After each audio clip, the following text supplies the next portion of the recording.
Hi, thanks for joining the breakdown. This is episode 20. I'm James Sayer. Tonight, our topic is defeating the new global fascist movement. Uh, Fascism's on the march. It's been on the march in the United States for a while now, and it culminated under Trump and finally with the attempt to overthrow our government on January 6th. It's a problem in the United States. The anti-democratic and racist currents running through this country have reached something of a fever pitch, and the dangers are not over, even with President Biden now in office. Um, it's a serious problem, and it's not just a problem for the United States. It's a problem throughout the world.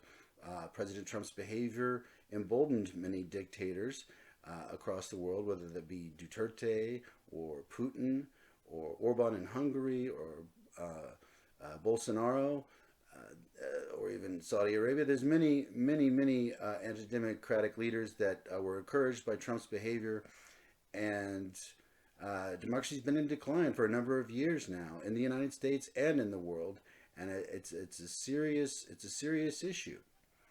Freedom is not guaranteed. It must be maintained with vigilance. So we're going to talk about that, and tonight we have a special guest. His name is David Scott, and he's a very interesting man with an interesting background. He's an American. Well, he has dual citizenship as an American and a German.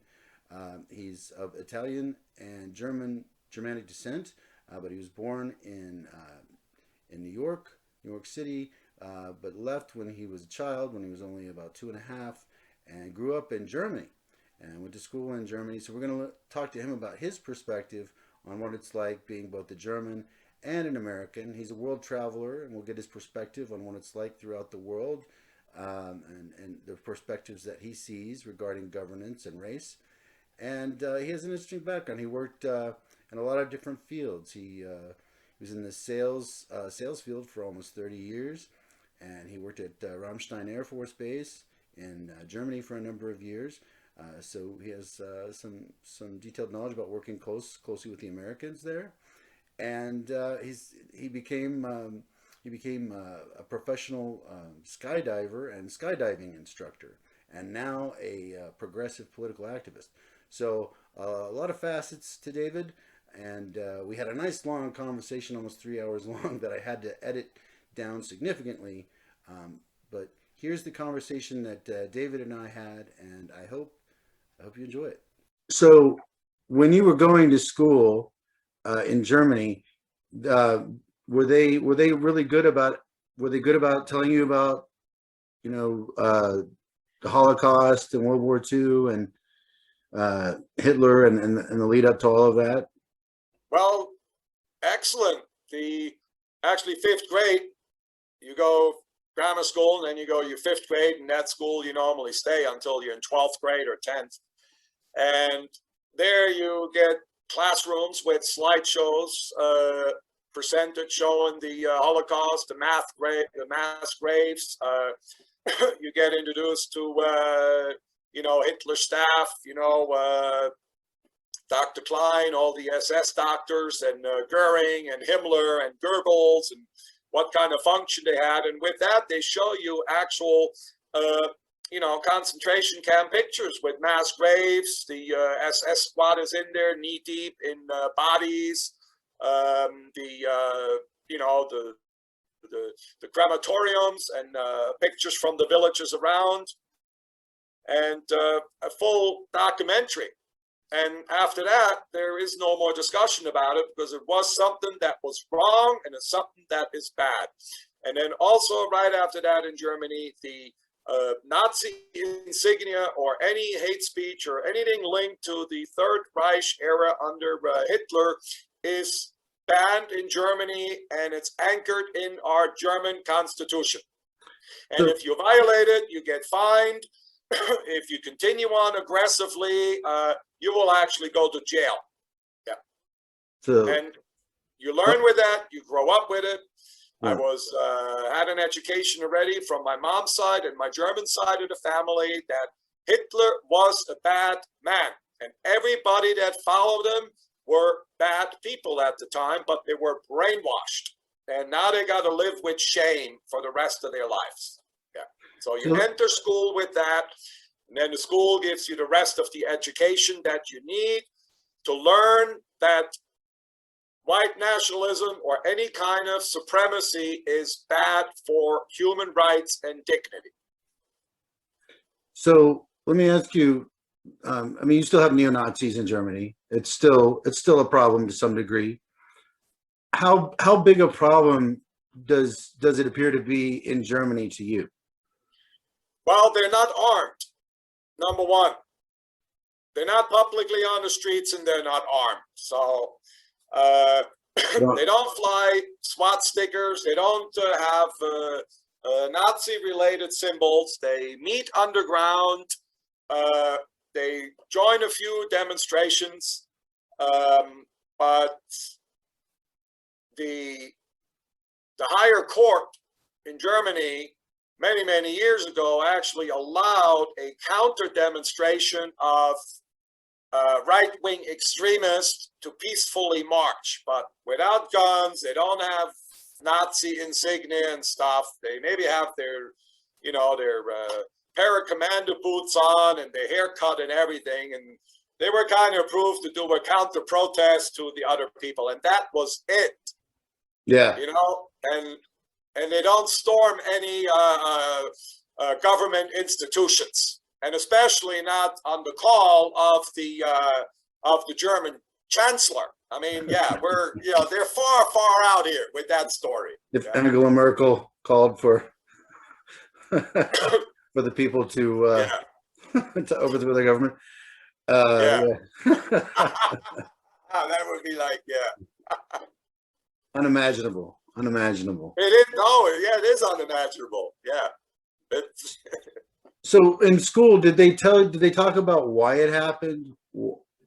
Why Germany, turned towards fascism and Nazism, and intense racism in the 20s and 30s, and then in World War II? Did they talk about why that happened, the root causes? Was that addressed at all? Well, you learn the world history, and then you learn about Germany that after World War I, the rebuild, and then go into World War II, and then that short time spent in between there. Adolf Hitler showed up in the late 20s already to 1933, and it was all under the Workers' Party because the people basically needed work. And Germany, after World War I, they were still also in a rebuilding phase. So it was pretty easy at that time for a political leader to show up and basically putting everybody actually literally to work. There were results actually shown. Factory were rebuilt, the Autobahn was built, the infrastructure was rebuilt, so the people were happy. And with that, it was just white nationalism snuck in again because eugenics and the Aryan race was simmering and luring in Europe before. Basically, also at the time when the Anglo-Saxons actually invaded England and Britain, and the Roman Catholic Church stopped ruling in England with Wales and Ireland, their British allies, and it's been supremacy and the Aryan race kind of idea has been simmering like quite a bit in the European history already. Yeah, hundreds of years. Yeah, it's just not millennia. Strongly. Yeah, it's and it just developed more because it made itself through pseudoscience into some books. And Lothrop Stoddard wrote a book in 1920. About the rising of the brown and black people, and they will outnumber the white people. And he created that image that and they started birth control clinics so the black-brown people cannot have more babies. All kinds of techniques to suppress the black and brown race. And this is what you referred to as the eugenics movement that was going on around the turn of the century and in the 1920s. Yes. Like you said, it was like a pseudoscience where a lot of people bought into it too at the time. That It's you could somehow scientifically prove like what was the thing they called the phrenology, where you study like the shape of the head and the bumps of the head to they make a did all that. determination of Yes, just yes, sort of pseudoscience types of measurements exactly. to justify And white supremacy. And yeah, it was very prevalent. Yeah, it was very popular at that time. And talking about the 20s, so there was there was the beer hall putsch that happened in 23, where Hitler and his group attempted to overthrow the government of yeah, the Weimar Republic in November of 23. That failed, and he was sent to jail. He was convicted yes, uh, of, I can't remember the formal charge, but for attempting to overthrow the government. He was convicted. He gave him like a 5-year sentence. He only served like 9 months, but that's when he wrote Mein Kampf Mein Kampf, while he was in exactly. prison. But Yeah, he gets out after 9 months, and he begins trying to work towards power through the legally, instead of trying to overthrow the government. And within 10 years, he becomes, I mean, the trial gave him publicity when he was exactly. on trial. And then 10 years after this, he becomes chancellor of Germany. Right. So while Hitler was actually locked up, but parallel on the outside world, the eugenics program was actually booming. And Lothrop Stoddart wrote a book about it in the 1920s, and he was a liaison traveling back and forth between Germany and the USA. And Stoddart was a member of the Ku Klux Klan. He was a member of the group Mary that founded the birth control program back then. And he had interviewed Hitler himself, and he had interviewed all of Hitler's staff. So when Hitler was actually came released and out, there was Luther Stoddart that had a full alliance and a communication network going on. So everything just fit like right in. Nothing really stopped for Hitler being, incognito there for a while. Everything else on the outside. And the eugenics program was mutually shared between the American pseudoscientists and the German pseudoscientists. Right. And there was, in the 1920s in the United States, yes, there was a really large movement, recruitment effort from the Ku Klux Klan. And exactly. that was sort of their peak time during the eugenics movement. And we're looking at, it's almost 60 years after 50, 60 years after the Civil War. Yes. But still you see that the racism is out of control. You've got the sort of Jim Crow situation in the South, right? Where in theory, black people are free, but they make it extremely difficult to vote, and your safety is constantly in jeopardy, right? You're a second-class citizen. Many of your rights are rights in name only. So that was all going on here. There was always a lot of racism, that's been in this country, since the founding. Obviously, Parallel. yeah. It's a global movement that already was, running parallel. USA and Germany. Yeah, it's an unfortunate aspect of European culture and American society, is this this history of white supremacy, and I think even too in a lot of benign ways how it's been communicated through culture over the years, and so seemingly benign ways where people don't realize, like just thinking about like if you were watching movies in the 40s or 50s or 60s or whatever, that it's all white people, right? It's you would rarely see a person of color at all.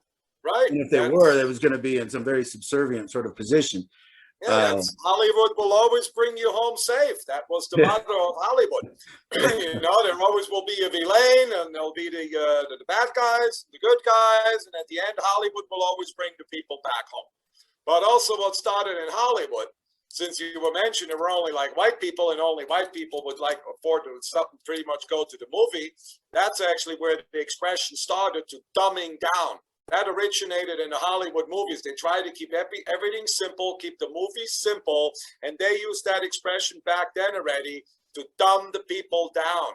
And mainly the white people were dumbed down. That's why they get us in all this all this carnage like right now, because the white people were dumbed down into believing that there is such a thing as white supremacy.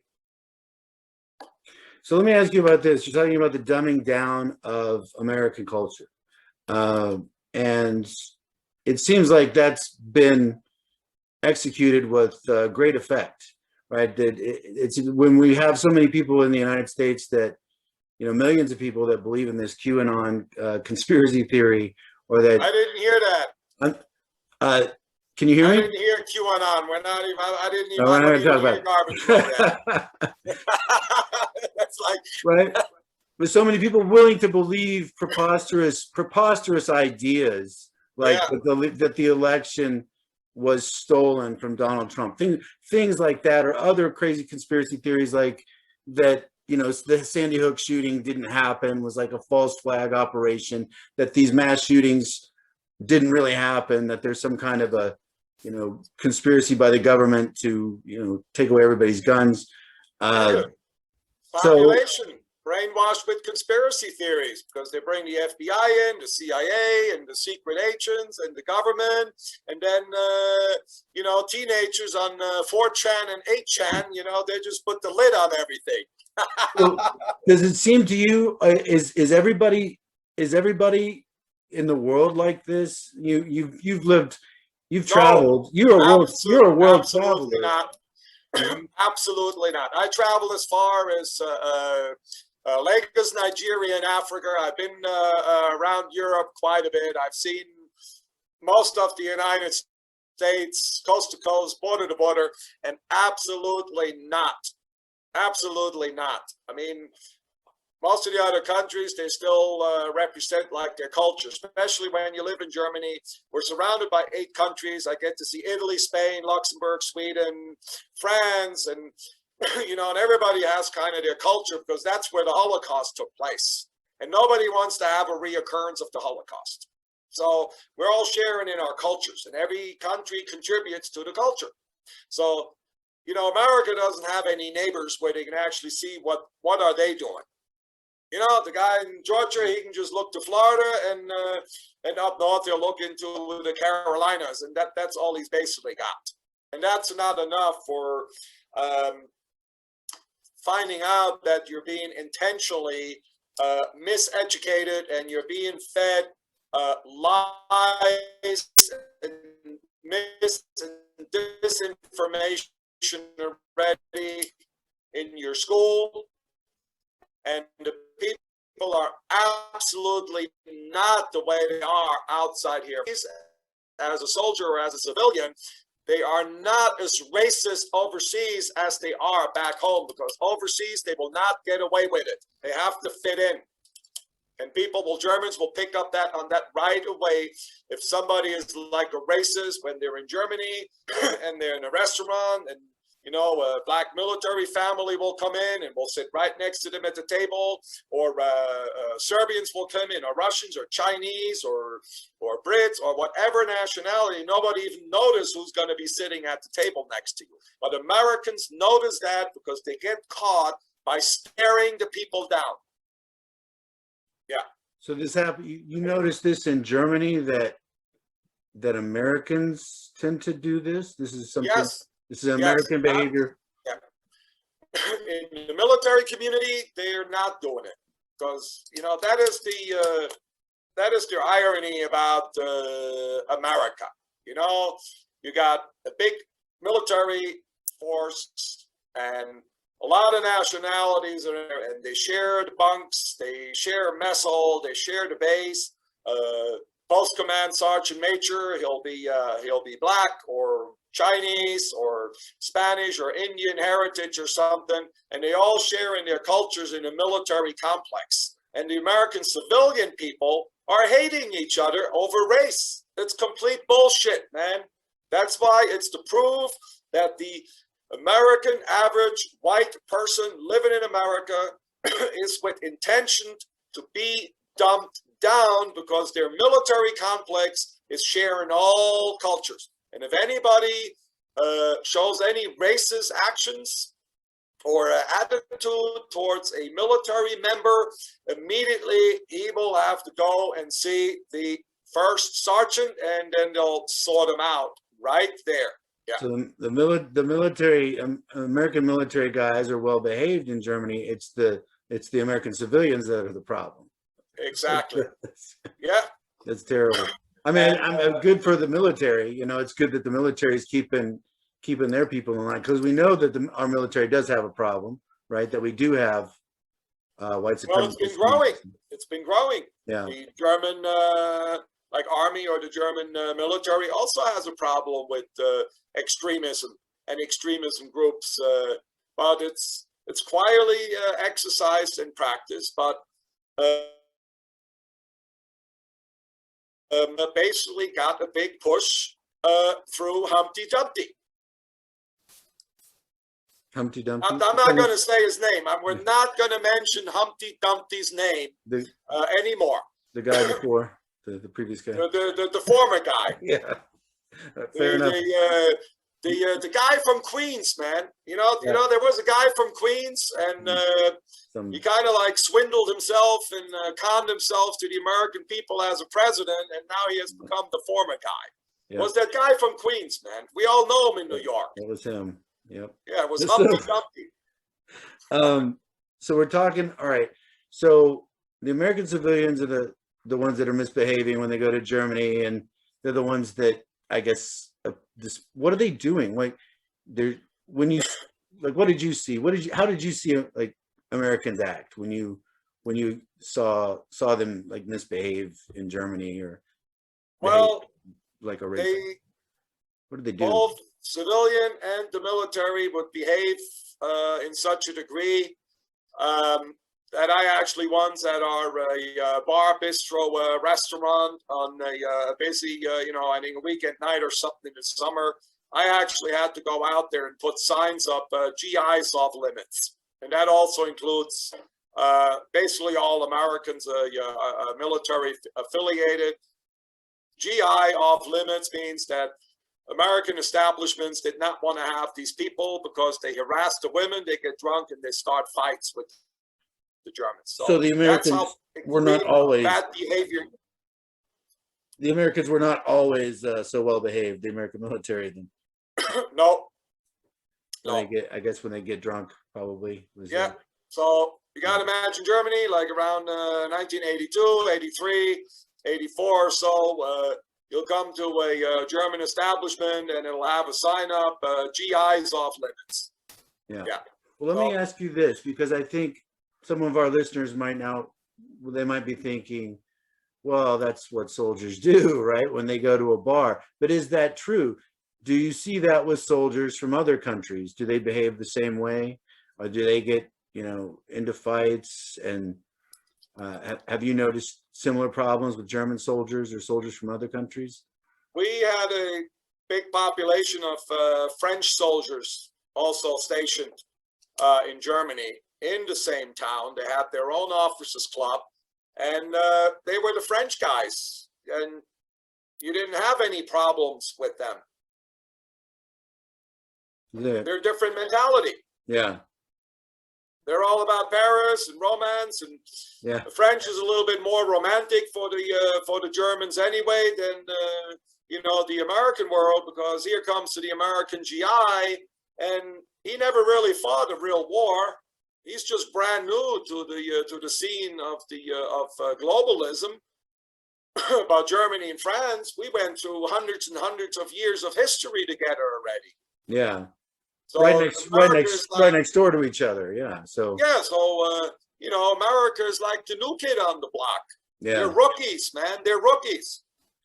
So, but it sounds like your overall impression of Americans visiting Germany wasn't all that favorable. Am I correct about that? Yeah.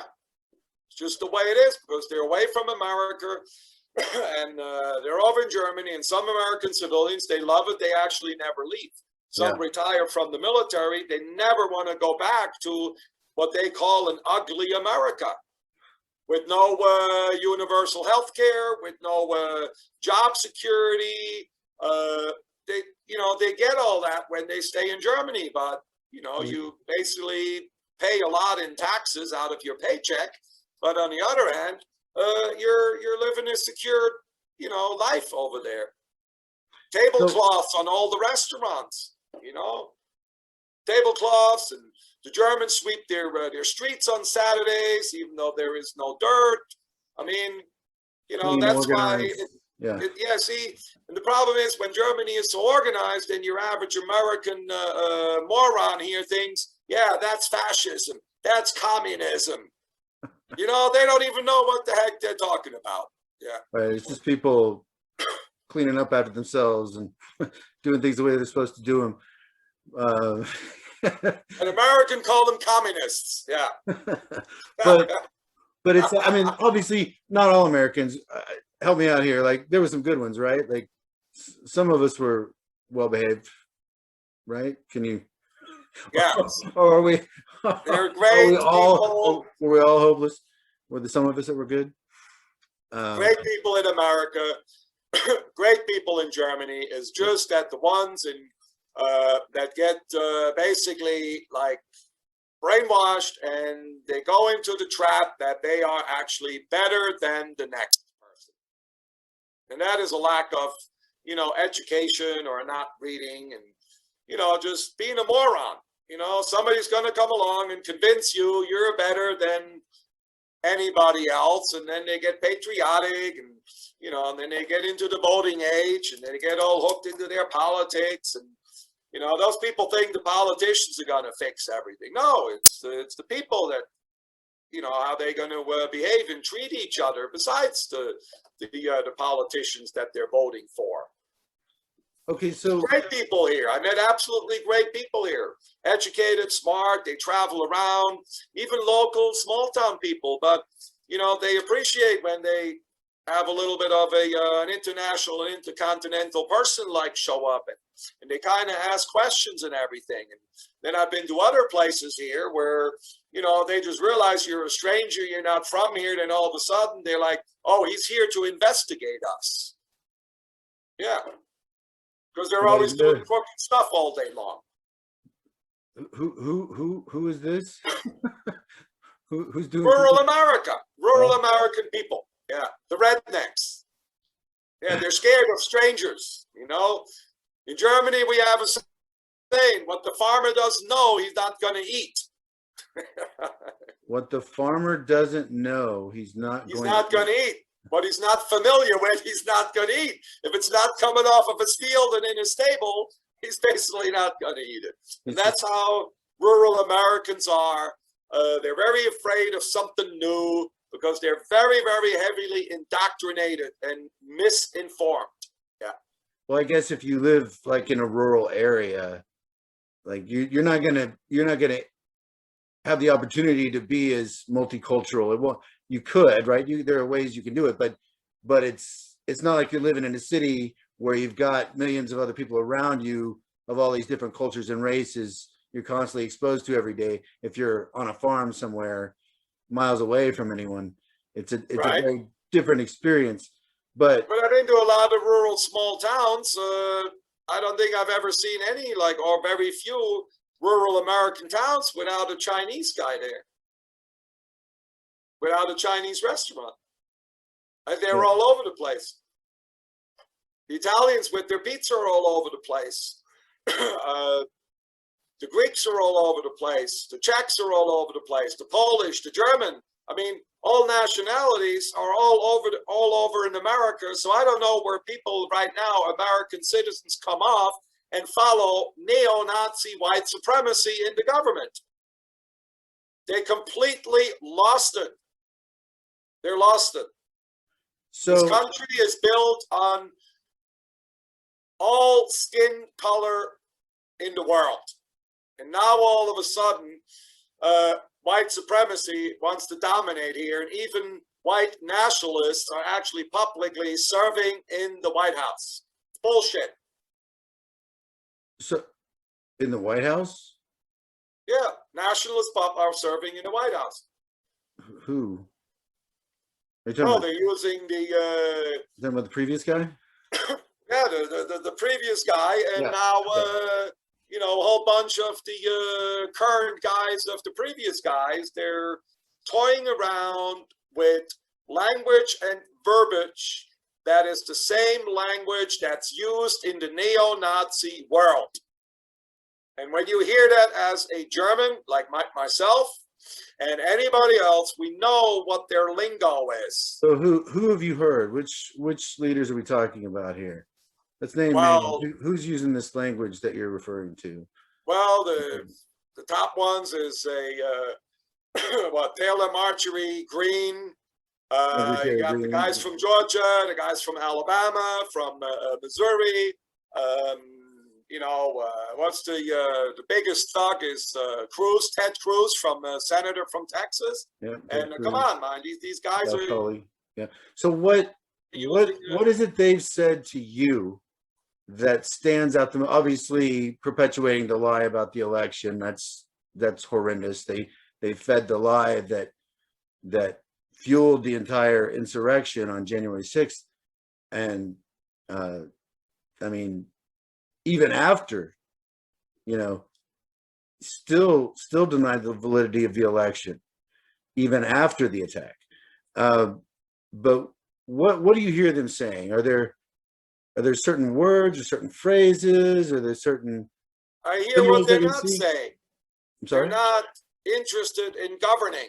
You don't hear kindness from these people or caring about the people. And now, the last day or yesterday, the proof is basically there for helping the people here in this nation with actually a global public health crisis. The COVID-19 pandemic. None of the what I got from the news and everything. None of the Republicans voted on a rescue package for the No, American people. that's right. Not That one. just tells you everything right there. They're not interested in governing. They're only following a destructive, white, racist agenda. That's all they're doing. They're just destroying. They're All right, just destroying. let me ask you this, because I got a lot of questions. I got to ask them before I forget them. When we're talking about, obviously, we've got a racism problem in the United States. That's been well documented, Do but we? I not don't think too not many. every I don't not think enough every. people are convinced yet. Unfortunately, no. I agree. Not enough people are convinced. Right here, I mean, here's the thing. A lot of most Republicans are going to say, "I'm conservative. I'm not racist." I have these viewpoints that now have, in some ways, become unpopular with, the what they would say is the radical left, or, I have views that are not politically correct, but I'm not racist. I'm not racist. I just want, small government, low taxes, that, freedom of religion, that kind of thing. Um, so, but we know obviously that there've been a lot of there were people at the attack, right, on the January 6th, in that group, that were wearing Holocaust shirts, right, and anti-Semitic shirts. I mean, openly declaring their, anti-Semitic beliefs. Nobody there seemed to have a problem with it, right? Nobody in Well, that they're whole protected. They're everybody. protected under the First Amendment. Yeah, they're protected on the They're First Amendment. legally protected under the United States Constitution, First Amendment, for violently armed expressing their beliefs. Yeah. And in So Germany, we're protected from those dangerous people. Yeah. so here's the thing, though. Like, if imagine if there were like a few Antifa people, like all the rioters on January 6th that were there. Imagine if you had a few Antifa people in there. I don't think they would have been okay, right? Like, I don't think it would have been cool to be standing around with like an Antifa T-shirt on in the, by the Capitol building on January 6th. I don't think you would have made it out alive. It wouldn't have gone over well, but No, no. Wearing an Antifa T-shirt on January 6th at the Capitol building would not have gone over well.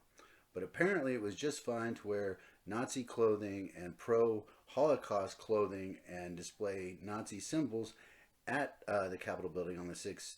Nobody there seemed to have any problem with it at all, which leads us to our final point. Republicans and conservatives have made too much they've made too much of a common cause with racists, and it must end. Okay, all Republicans are not racist. All conservatives are not racist. And there's nothing about conservatism that should lead you to a position of racism. So all conservatives of conscience and all Republicans avowed against racism that also believe in democracy and the sacred right of a person's vote must disavow all of the racist members of their party. Everyone they know that is a racist sympathizer or a racist or traitorous sympathizer, someone who sympathizes or wants to deprive Democrats of their right to vote, you need to put your friends on notice and let them know you're not down with that. You give them one chance. They say something racist, give them a chance to take it back. They say something fascist, right? Give them a chance to take it back. Correct them. Say, look, man, this ain't right. You know it's not right. If you want people to respect our vote, we have to respect theirs. That's what we need for you to do, Republicans and conservatives. All right? The ones that still believe in our democracy and our country, you need to check your people.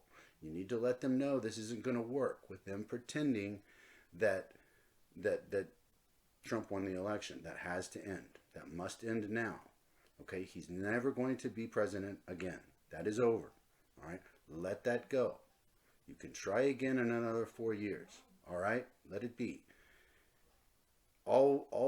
Look, everyone struggles with racism. All countries, all peoples have had some kind of a struggle with racism at some point. And the U.S. is no different. We're just the most powerful country in the world. And the mistakes we make can have bigger impacts on people because of our size and because of our power and also because of our visibility. It's important that we defeat this sickness that has been in our country since the beginning. It's not a sickness that's unique to America. It's a sickness that is part of humanity. And it's something that we must outgrow. It is something that we must move past. And racism is a way of the past. It was a way of understanding the world before we knew anything about science, before we studied the brain and studied different cultures and did find that people are equal and that there is no superiority of the races, right? You can excuse that to some degree up to a point when people were shrouded in darkness, but we don't have any excuse anymore. We have far more than enough information, genetic information, scientific, historical information to there should be no entertaining of racism in our society, and you need to let your folks know that, all right? And that goes for us Democrats too. We're not perfect either. We have our flaws, and we're not immune from racism either. Keep that in mind. Racism is something that all people struggle with, and it's a daily struggle to keep yourself in check. It is a feature of humanity to prejudge people based on their appearance and to be suspicious of people initially that are different from you. But just because that is a natural predisposition, it is also one that can be overcome with some effort. Okay? And it requires vigilance. It requires a constant effort throughout your life. Okay? Just like being honest and being good to people and being honorable and responsible and on time. Same thing. It requires a discipline of mind. And that is something that we Americans need to step up. Okay? We've all dropped the ball a little bit. Some of us more than others. Some of us terribly. All right? But in defense of the Democrats, okay, who make a lot of mistakes and can be annoying sometimes, in defense of my party, the Democratic Party, for all our imperfections, we are trying. We believe in democracy. We believe in the right of everyone's vote. Republican, whoever you are, libertarian, communist, socialist, whatever, Green Party, we respect your right to vote. We need Republicans to do the same thing. We also believe, as a party, that all people are created equal. All right? All people have equal rights and should be afforded the same treatment and the same amount of dignity. There should be no preferential treatment for any race or culture within this country. And that's what we are fighting for. And we need conservatives of conscience and Republicans of conscience to help us and to get with the program on this. Okay, this is really not a liberal or conservative thing. All right, all conservatives and liberals should be able to agree, all right, that racism is wrong and that it must end. And all conservatives and Republicans and Democrats should be able to easily agree that respecting the vote, respecting a person's right to vote and their access to voting is sacred and should not be infringed. As sacred as so many Republicans find the Second Amendment, all right, think of, there is no more sacred right than the right to vote to a democracy. All right, if you're going to make sacred the Second Amendment, your right to protect yourself with a weapon, okay, understandably so. If you're going to make that sacred, then without question you must also make sacred a person's right to vote. Their one chance at agency, right, with regards to governance, with regards to their say and how the government manages the affairs of the people. All right, that is their one clear and obvious opportunity guaranteed to all citizens that should be respected without question. And that has not been what's happening. And it must end. And this is the fight against the new fascist global movement that is going on right now. To end democracy. Democracy's been in decline in this country for the last 15 years. And this is not good. This is very bad. All right, and it's been in decline across the world too. Only one fifth of the world's population live in what are considered fully free countries. Think about that.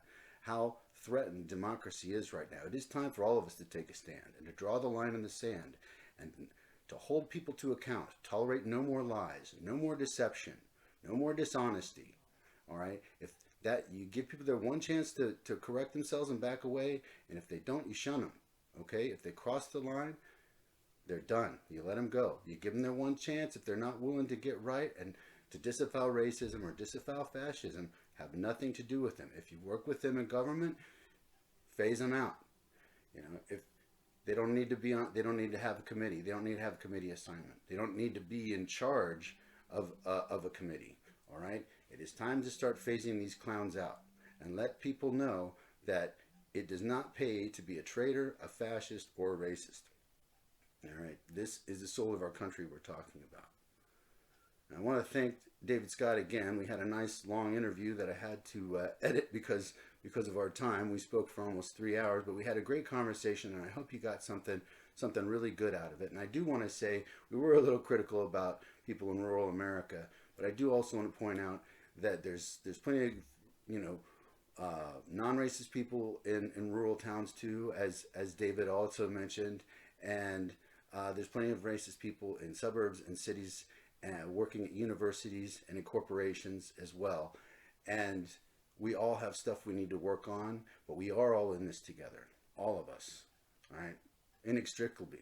We live together, we're next to each other, we need each other, whether we're liberal, conservative, Democrat, Republican, or whatever. We are in this together, we depend on each other, and we have to work this out democratically and respectfully. And there's really no other acceptable alternative. So with that, I say thank you for everything. Thank you for joining us tonight. This is the end of the episode. Our next episode is going to be coming out in about a week or so, and that's going to be about American culture and the state of American culture. We're going to talk about all the different facets. Can't talk about all of them, but we're going to try and break them down a little bit. We're going to talk about different facets of American culture, where it comes from, where we are now, where we could be going, and what we can do to make our culture a better society for all of us. Also, I do want to say, I do have a correction here from the previous podcast when we were talking about consciousness. I did make a mistake when I was talking about various fish abilities. I had mentioned incorrectly that the anglerfish can hunt, shooting water out of its mouth to hunt prey, like beetles and insects and even lizards, but that was incorrect. It's archerfish, which makes sense because archer for shooting. It's an archerfish that can do that, can shoot water out of its mouth as a projectile, and in many different ways it could shoot the water out of its mouth to hunt different insects and different animals. So the archerfish gets credit for that. My apologies for the mistake. The anglerfish is the crazy, spooky, monster-looking fish, bony, deep sea fish. It's really creepy looking, and it's got the protruding elysium that is like it uses it basically as a lure to lure its prey towards its face and its mouth. It's really impressive evolutionary adaptation, really. So they're about 130 million years old, something like that. That's how long they go back. Pretty neat. But anyway, just wanted to mention that correction. And all that information, just so you know, a lot of that information I spoke about in the previous podcast did come from a book called What a Fish Knows by Jonathan Balcom. An excellent book that addresses the conscious life of fish. That I think is absolutely fascinating. I would recommend it to anyone who's interested in animals or interested in fish or interested in consciousness for that matter. It's a highly, highly excellent book to read. So anyway, that's it for this episode. Thank you again for watching. I wish you all well. Take good care of yourselves, and we'll talk again soon.